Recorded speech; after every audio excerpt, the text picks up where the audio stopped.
Hello everyone. In the previous lecture, we already seen that what is the concept of measures of dispersion and what are the types of absolute and relative measures of dispersion. Okay.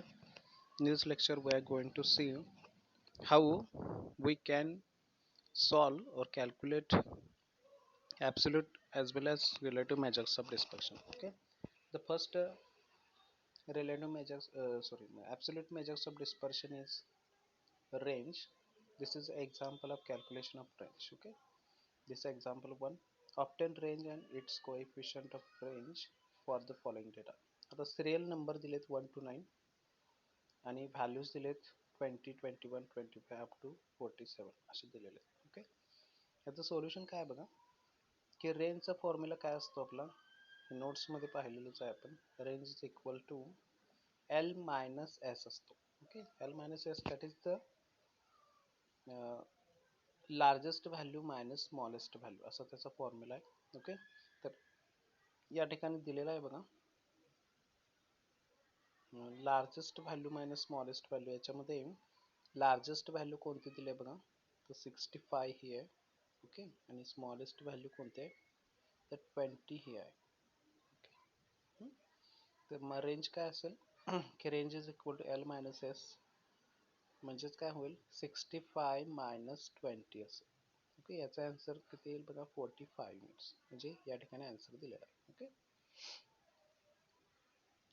And coefficient of range कोएफिशियंटचा formula बघा L minus S upon L plus S असा formula आहे त्याचा. त्याच्यामध्ये फक्त value ठेवल्यानंतर तुम्हाला कळेल की लार्जेस्ट व्हॅल्यू 65 आहे मायनस 20 आणि अपॉन काय होईल का 65 प्लस 20 जे मायनस करतोय वर तेच प्लस करायचं आहे. ओके. म्हणजे 45 अपॉन 85.52 हे आन्सर आहे. ओके.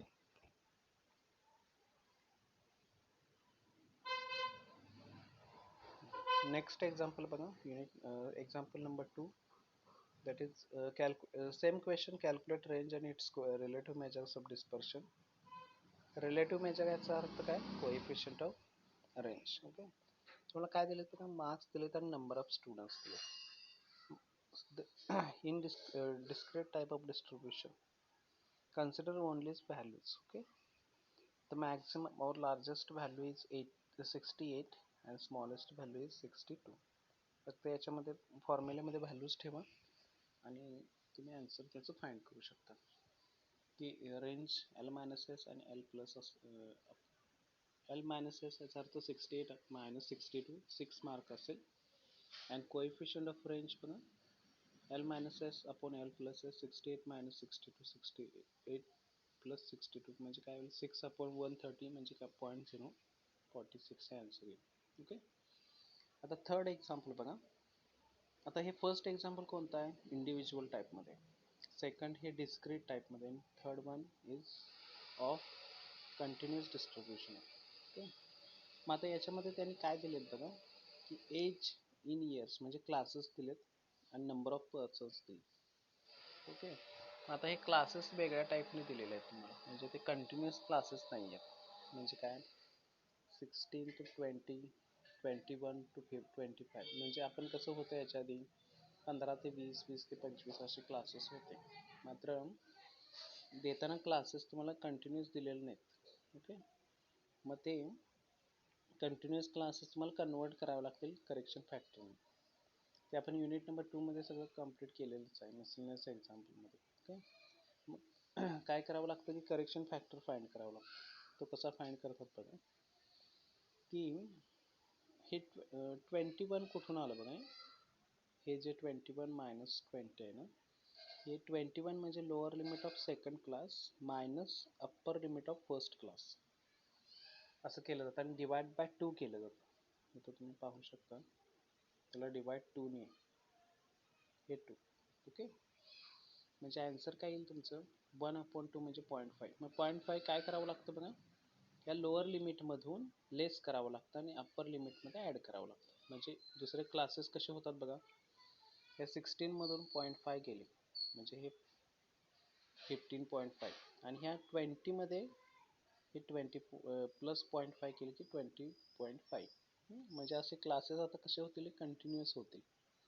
तुम्ही पाहत असाल की 15.5 ते 20.5, 20.5 ते 25.5 असं क्लासेस कंटिन्युअस झाले. ओके, जर क्लासेस कंटिन्युअस दिलेले असतील तर काय प्रश्नच नाही, दिलेले नसतील तर मात्र ते करून घेणं गरजेचं आहे. मग रेंजचा फॉर्म्युला काय असतो बघा, L - S असतो आपला. ओके, तर याच्यामध्ये लार्जेस्ट व्हॅल्यू कोणती घ्यायची आहे, तर upper limit of highest class म्हणजे 35.5 हे घ्यायचं आहे, आणि स्मॉलेस्ट व्हॅल्यू कोणती घ्यायची आहे तर 15.5 घ्यायची. ओके, मग याच्यामध्ये व्हॅल्यू ठेवल्यानंतर तुम्हाला रेंज आणि त्याचा कोएफिशियंट ऑटोमॅटिकली फाइंड करू शकतो.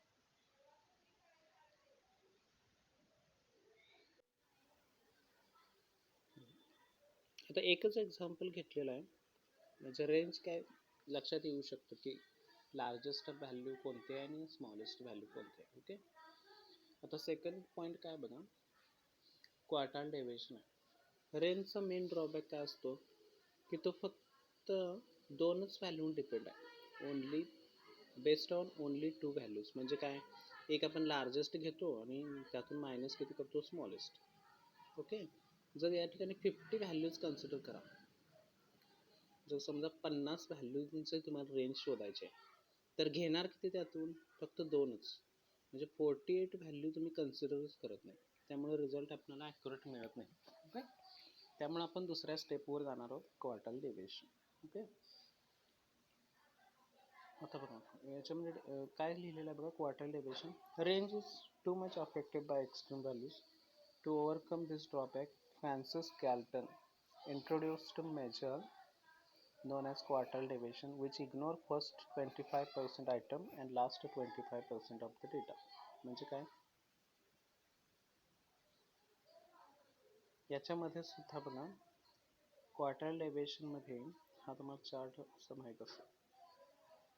ओके, याच्या बरोबर क्वार्टाइल्स मध्ये प्रत्येक पार्ट हा 25% असतो.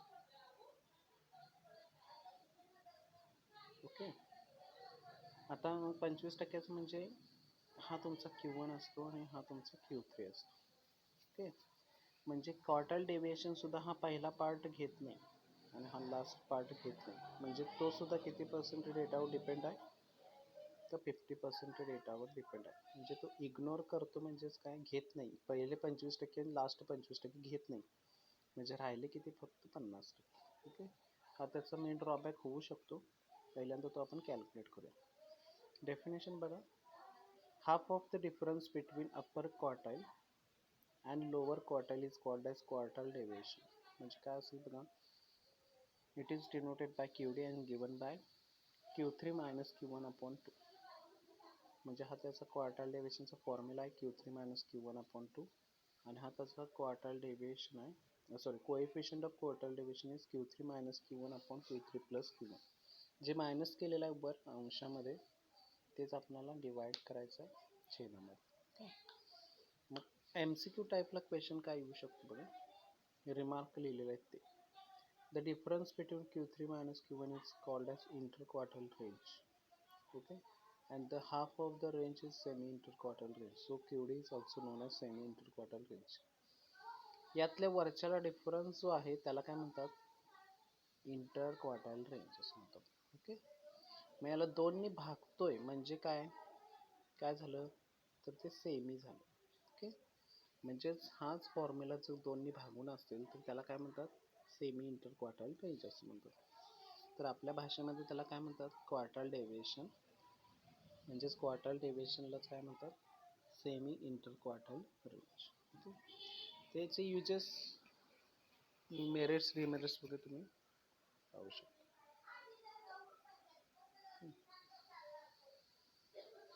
कॅल्क्युलेशन बघा, computation of QD. Okay, question काय बघा, calculate the quartile deviation, example number 4, and it's coefficient for the following data. म्हणजे काय असेल बघा, ह्या सगळ्या व्हॅल्यू दिलेल्या आहेत. ओके, किती व्हॅल्यू आहेत बघा, 11 व्हॅल्यूज आहेत. ओके, यांचा तुम्हाला QD फाइंड करायचं आहे. आपला मेन क्वेश्चन काय आहे, हा आहे क्वार्टाइल डेविएशन फाइंड करणे आणि कोएफिशियंट. ओके, मग Q1 Q3 तुम्हाला शोधून घ्यावे लागतील. तर ते कसे शोधावे लागतील, अशा पद्धतीने. ओके. मग आता Q1 चा फॉर्म्युला काय बघा, value of n plus one upon two upon fourth item. याच्यामध्ये व्हॅल्यू ठेवा. व्हॅल्यू ऑफ n म्हणजे काय, तुमचे 11 आहे, म्हणजे 11 व्हॅल्यूज आहेत, प्लस वन अपॉन फोर्थ म्हणजे value of third item. Okay, value of third item in ascending order is 16 आहे बघा इथं, या ठिकाणी 16. ओके, म्हणजे तुमचा Q1 काय आलं, 16 युनिट्स. आता Q3 तसंच फाइंड केला आहे, फक्त याला 3 नी मल्टिप्लाय केलेला आहे, बाकीचा आन्सर तेच होईल. म्हणजे काय, हे तुम्ही यामध्ये व्हॅल्यू ठेवल्यानंतर 11 प्लस 1 म्हणजे 12 होईल. 12 अपॉन 4 म्हणजे 3 इंटू 3 म्हणजे 9th item. Value of 9th item म्हणजे कोणता असेंडिंगमध्ये, ते 46.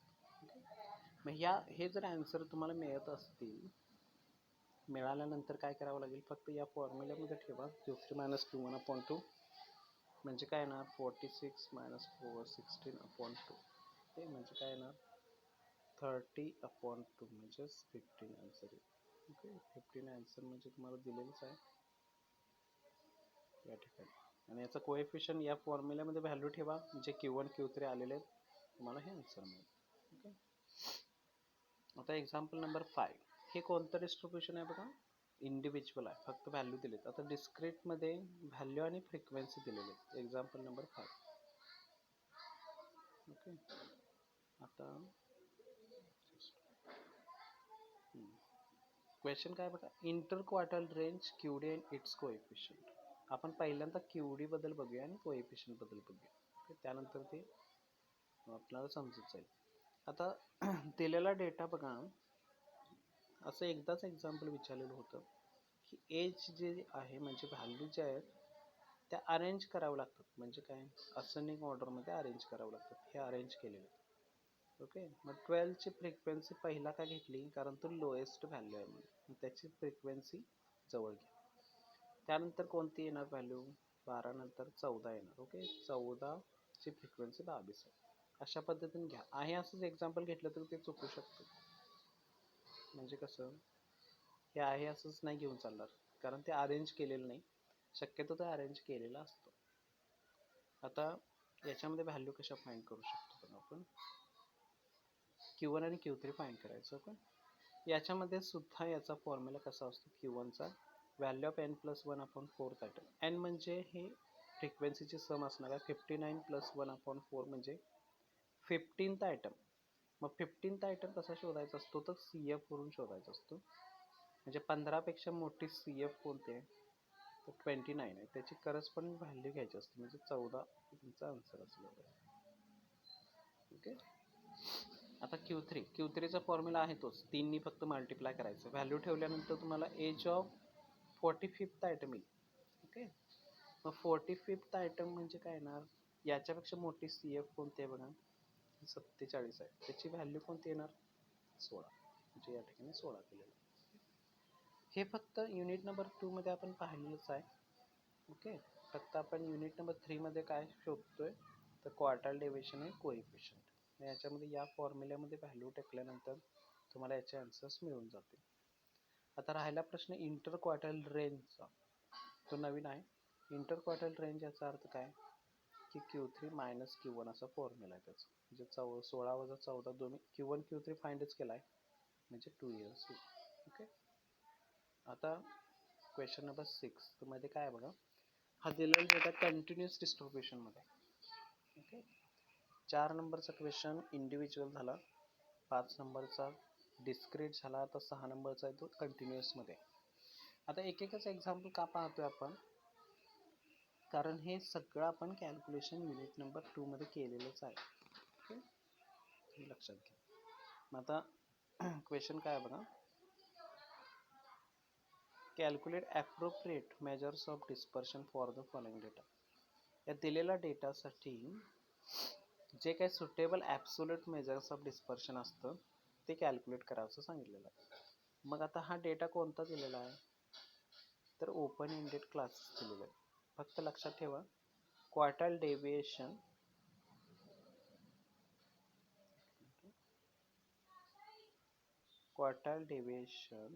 that is QD is most suitable average.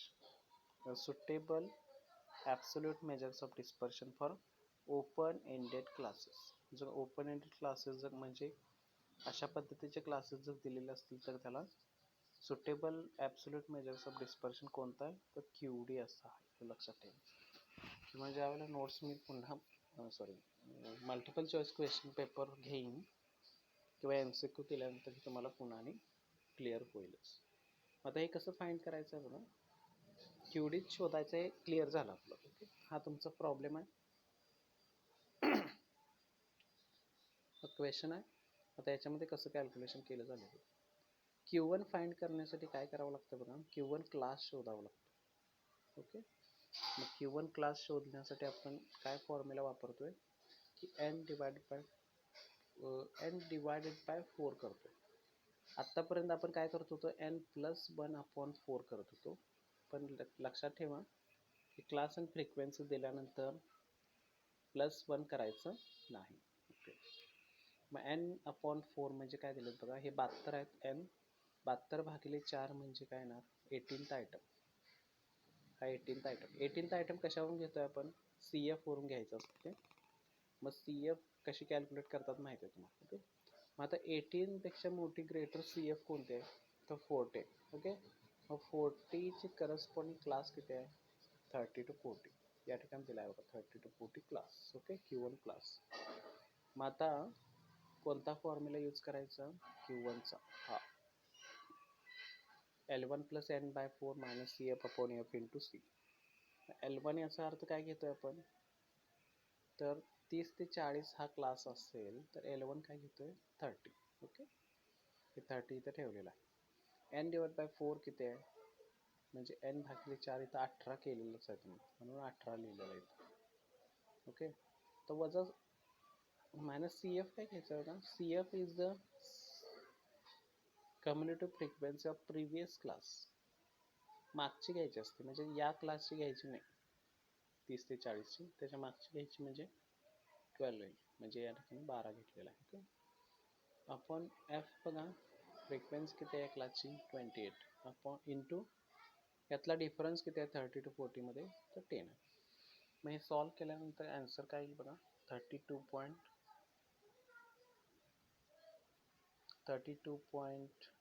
Okay, हे आन्सर आहे. ओके, कॅल्क्युलेशन केल्यानंतर तुम्हाला कळेल. मागच्या युनिटमध्ये आपण केलेलंच आहे. ओके, आता Q3 मध्ये फक्त काय करायचं आहे, याला 3 ने मल्टिप्लाय करायचं, म्हणजे या ठिकाणी 3 ने मल्टिप्लाय केलं. ओके, म्हणजे काय येणार, 18 × 3 म्हणजे 54. 54 ची ग्रेटर CF कोणती बघा, 54 ची ग्रेटर CF 60 आहे, म्हणून क्लास कोणता, 40 to 50. मग आता 40 to 50 या ठिकाणी क्लास दिल्यावर. मग आता 40 to 50 मध्ये L1 म्हणजे फॉर्म्युला काय वापरणार बघा, जो Q1 चा फॉर्म्युला आहे त्याच्यामध्ये आणि हा Q3 चा फॉर्म्युला आहे त्याच्यामध्ये काय चेंज आहे बघा, फक्त हे 3 ने मल्टिप्लाय केलेलं आहे, बाकीचं सगळं आहे तेच आहे, म्हणजे फक्त व्हॅल्यू चेंज होतात. ओके, ते कशा होतात ते बघा. L1 याचा अर्थ काय, 40 to 50 मध्ये 40 घेणार. ओके, हे 40 घेतलं. 3 × n/4 म्हणजे किती केला आहे, 54, म्हणजे हे 50.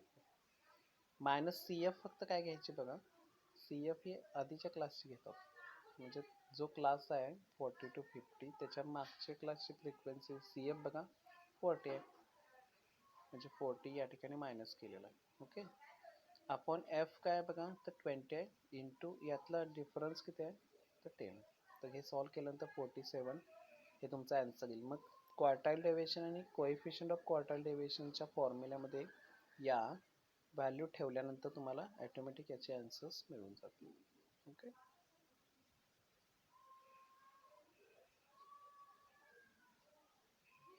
जे काय याच्या पुढचं असेल स्टँडर्ड डेव्हिएशन, मीन डेव्हिएशन तुम्हाला सिलेबसमध्ये नाही आहे.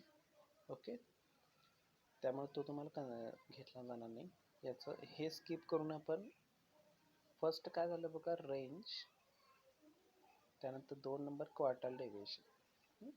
रेंजमध्ये लार्जेस्ट स्मॉलेस्ट व्हॅल्यू लक्षात येते. क्वार्टाईल डेव्हिएशन हे काय, Q1 Q3 वरच डिपेंड आहे. ओके, आणि ते आपल्याला युनिट नंबर 2 मध्ये झालेलंच आहे, त्यामुळं एक एक्झाम्पल वरून ते आपण क्लिअर करून घेतलेलं आहे. मीन डेव्हिएशन स्किप होईल. आता नेक्स्ट लेक्चरमध्ये आपण स्टँडर्ड डेविएशन हा फोर्थ पॉईंट पाहायचा.